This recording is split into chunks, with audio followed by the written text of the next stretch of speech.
جیسا عہد کی اس کتاب میں لکھا ہے اور یقیناً قاضیوں کے زمانے سے جو اسرائیل کی عدالت کرتے تھے اور اسرائیل کے بادشاہوں اور یہودا کے بادشاہوں کے کل ایام میں ایسی عید فصح کبھی نہیں ہوئی۔ جوسیہ بادشاہ کے 18ویں برس یہ فصح یروشلم میں خداوند کے لیے منائی گئی۔ پاک کے جانے پہ خدا کی خاص دعا کریں گے۔ آسمانی باپ،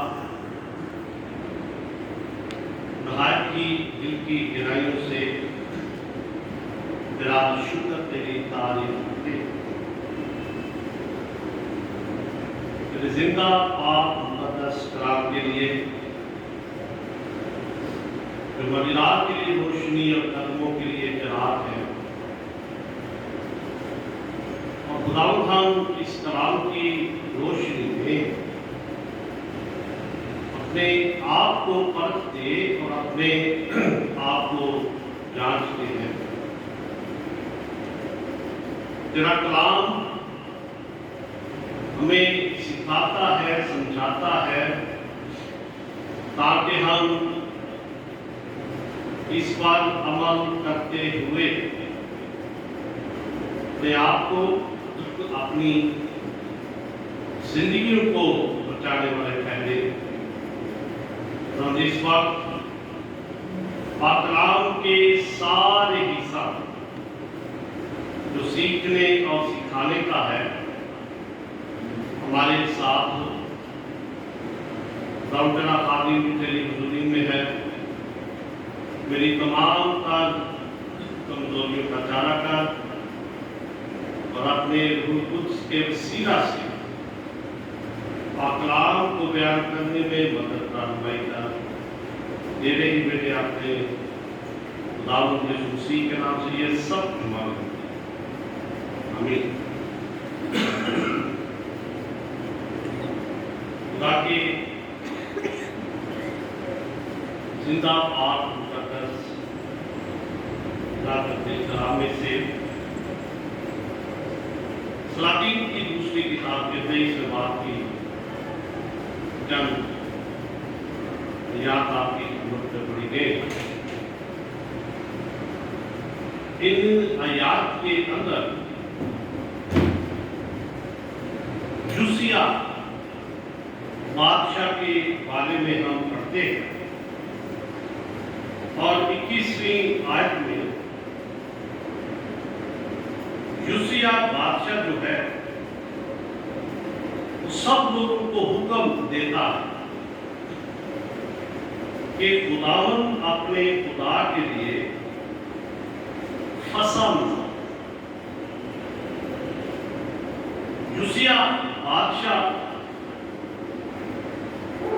کے بارے میں جب ہم خدا کے زندہ پاک مقدس کلام میں سے پڑھتے ہیں، یہ بادشاہ خدا کے ساتھ چلنے والا بادشاہ، ایک دیندار بادشاہ جس کی زندگی کے اندر خدا کا ڈر اور خوف ہم دیکھتے ہیں۔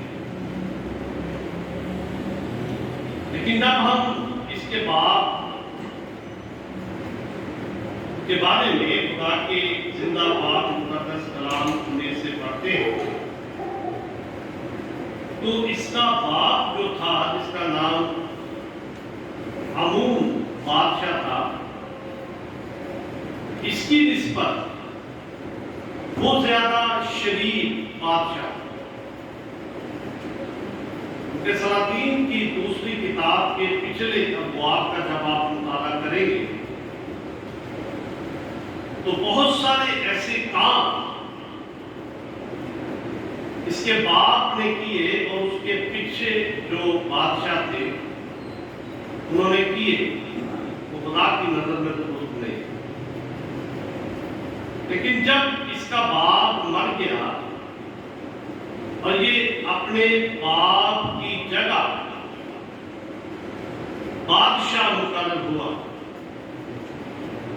تو ملک کے حالات، ملک کے اندر جو کچھ سیاسی طور پر، مذہبی طور پر کیا گیا، اس کے نقصانات اس بادشاہ نے دیکھا کہ یہ جو نقصان ہے یہ کیسے دور ہو سکتے ہیں۔ اگر آپ 23ویں باب کا بغور مطالعہ کریں تو اس نے بہت سارے ایسے کام کیے جو خدا کی نظر میں درست تھے، لیکن اس کے بعد میں جو کیا وہ خدا کی نظر میں درست نہیں۔ یہاں پہ اگر آپ چوتھی آیت کو دیکھیں 23ویں باب کی، تو اس نے ان سب برتنوں کو جو بال اور یسیرت اور آسمان کی ساری فوجوں کے لیے بنائے گئے تھے، خداوند کی ہیکل سے باہر نکال۔ یہاں پہ ایک تو بال کا ذکر کیا گیا، دوسرے نمبر پر یسیرت، تیسرے نمبر پر آسمان کی ساری فوجوں، ان کے برتنوں کو اس نے ہیکل سے باہر نکالا۔ اور پھر اگر آپ 5ویں آیت کو دیکھیں تو یہاں پہ بیان کیا گیا ہے، اور اس نے ان بت پرست کاہنوں کو جن کو شاہان یہودا نے یہودا کے شہروں کے اونچے مقاموں اور یروشلم کے آس پاس کے مقاموں میں بخور جلانے کو مقرر کیا تھا، اور ان کو بھی جو باپ، سورج، چاند، سیاروں اور آسمان کے سارے لشکروں کے لیے بخور جلاتے تھے، محفوظ کیا۔ اس قدر اس ملک کے اندر سیاسی طور پر، مذہبی طور پر اور گشتگی کو ہم دیکھتے ہیں، اور یہ سارے کام یوسیہ بادشاہ نے کیا، اور اس نے یہ جو کچھ کیا، اور یہاں پر 6 آیت میں بیان کیا گیا ہے، اور وہ یسیرت کو خداوند کے گھر سے یروشلم کے باہر قدرون کے نالے پر لے گیا، اور اسے قدرون کے نالے پر جلا دیا، اور اسے کوٹ کوٹ کر خاک بنا دیا، اور اس کو عام لوگوں کی قبروں پر پھینک دیا۔ اور اس نے لوٹیوں کے مکانوں کو جو خداوند کے گھر میں تھے، جن میں عورتیں یسیرت کے لیے پردے بنا کرتی تھیں، ڈھا دیا۔ یہاں پہ لفظ لوٹیوں استعمال کیا گیا، یہ وہ لوگ تھے جو کم عمر لوگ ہوتے، بچے، نو عمر بچے، اور ان کو تیار کیا جاتا تھا کہ وہ ان مقاموں کے اندر رہیں۔ وہ کسبیوں کا روح ڈھا دیا تھا انہوں نے، یسیرت اور پاک دیوتا کو خوش کرنے کے لیے۔ اور یوسیہ بادشاہ نے ان سارے جو کچھ وہاں پہ تھا ان کو قدرون کے نالہ میں جلا دیا۔ اور پھر 10ویں آیت میں، اور اس نے توفت میں جو بنی ہنون کی وادی میں ہے نجاست پھینکوائی،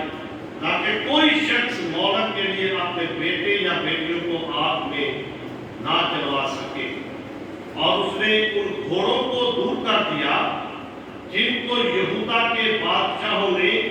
سورج کے لیے مخصوص کر کے خداوند کے گھر کے آستانہ پر ناتن مرد خواجہ سرا کی کوٹری کے برابر رکھا تھا، جو ہیکل کی حد کے اندر تھی، اور سورج کے رتھوں کو آگ سے جلا دیا۔ یہ کام یوسیہ بادشاہ نے کیے، جو کچھ اس کے باپ دادا نے کیا، کہ ہیکل کو ناپاک کیا، ملک کو ناپاک کیا، خدا کی شریعت کو بھول گئے، اور یہاں پہ جو حوالہ میں نے آپ کی خدمت میں پڑھا اور یہاں پہ لکھا ہے کہ اور بادشاہ نے سب لوگوں کو یہ حکم دیا خداوند اپنے خدا کے لیے فسح مناؤ جیسا عہد کی اس کتاب میں لکھا ہے۔ اور سب سے بڑی دلچسپ بات ہے یہاں پہ جو بیان کی گئی ہے اگلی آیت میں کہ اس طرح کی فسح کبھی منائی نہیں گئی۔ تو یہاں پہ واضح کیا گیا ہے یقیناً قاضیوں کے زمانے سے جو اسرائیل کی عدالت کرتے تھے اور اسرائیل کے بادشاہوں اور یہودا کے بادشاہوں کے کل ایام میں ایسی عید فسح کبھی نہیں ہوئی۔ عید فسح کے بارے میں آپ جانتے ہیں، میں نے کئی بار خدا کے زندہ پاک مقدس کلام میں سے آپ کے سامنے عید فسح کے بارے میں بیان کیا کہ جب خدا بنی اسرائیل ملک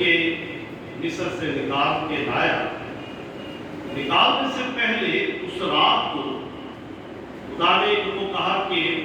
اپنے گھر میں ایک بڑا ذبح اور اس بڑے کا خون اپنی چوکھٹ پر کر، اور موت کا فرشتہ وہاں پر آئے گا اور جس گھر کی چوکھٹ پر بڑے کا خون ہوگا اس گھر کو محفوظ کیا جائے گا۔ ان کے پیروکوں کو مارا نہیں جائے گا، جانوروں کے پیڑوں تھے، انسانوں کے پیڑوں تھے، مصریوں کے سارے مارے، لیکن بنی اسرائیل کے پیروکوں کو محفوظ کیا گیا۔ اور جب سے عید فسح شروع ہوئی تب سے اس طرح کی فسح منائی نہیں گئی۔ اگر آپ تواریخ کی دوسری کتاب اس کا 35واں باب پڑھیں تو وہاں پہ بیان کیا گیا کہ کس طرح سے یہ فسح منائی گئی اور کس قدر جانور ذبح کیے گئے جو آج تک نہیں ہوئے تھے۔ اگر ہم تواریخ کی دوسری کتاب اس کا 35واں باب پڑھیں اور اس کی 7ویں آیت میں جو لکھا ہے، اور یوسیہ نے لوگوں کے لیے جتنے وہاں موجود تھے زیوروں میں سے بڑے اور حلوان سب کے سب فسح کی قربانی کے لیے دیے، جو گنتی میں 30,000 تھے اور 3,000 بچڑے تھے، اور یہ سب بادشاہی محل میں سے دیے۔ یہ آج تک کسی بادشاہ اتنے جانور قربان کرنے کے لیے نہیں دیے گئے تھے، جس میں 30,000 اور پھر 3,000 بچڑے۔ اس کے علاوہ کچھ لوگوں نے بھی اس قربانی کے لیے جو بڑے دیے تھے، یہاں پہ ان کا بیان آپ 8ویں آیت میں پڑھ سکتے ہیں، 2,600 بھیڑ بکریاں اور 300 بیل، اور ان کے نام آپ اس آیت کے اندر پڑھ سکتے ہیں۔ پھر 9ویں آیت میں کچھ لوگوں نے بھی اس فسح کے لیے بڑے دیے، جن میں سے 5,000 بھیڑ بکری اور 500 بیل دیے، اور یہ فسح اس طرح سے منائی گئی۔ اور یہاں پہ بیان کیا گیا ہے، اگر آپ بڑے غور سے 10ویں آیت سے سنیں تو یہ لکھا ہے، جو عبادت کی تیاری ہوئی اور بادشاہ کے حکم کے مطابق کاہن اپنی اپنی جگہ پر اور لاوی اپنے اپنے فریق کے مطابق کھڑے ہوئے، انہوں نے فسح کو ذبح کیا اور کاہنوں نے ان کے ہاتھ سے خون لے کر چھڑکا اور لاوی کھال کھینچتے گئے، اور پھر انہوں نے سونپنی قربانی ادا کی تاکہ وہ لوگوں کے لیے آبائی خاندانوں کی تقسیم کے مطابق خداوند کے حضور چڑھانے کو ان کو دے، جیسا موسیٰ کی شریعت میں لکھا ہے۔ بیلوں سے بھی انہوں نے ایسا ہی کیا، اور انہوں نے دستور کے موافق فسح کو آگ پر بھونا اور پاک ہڈیوں کو دیگوں اور ہنڈوں اور کڑھائیوں میں پکایا اور ان کو جلد لوگوں کو پہنچا دیا کہ لوگوں کو بھی اس فسح کے اندر شامل کیا گیا۔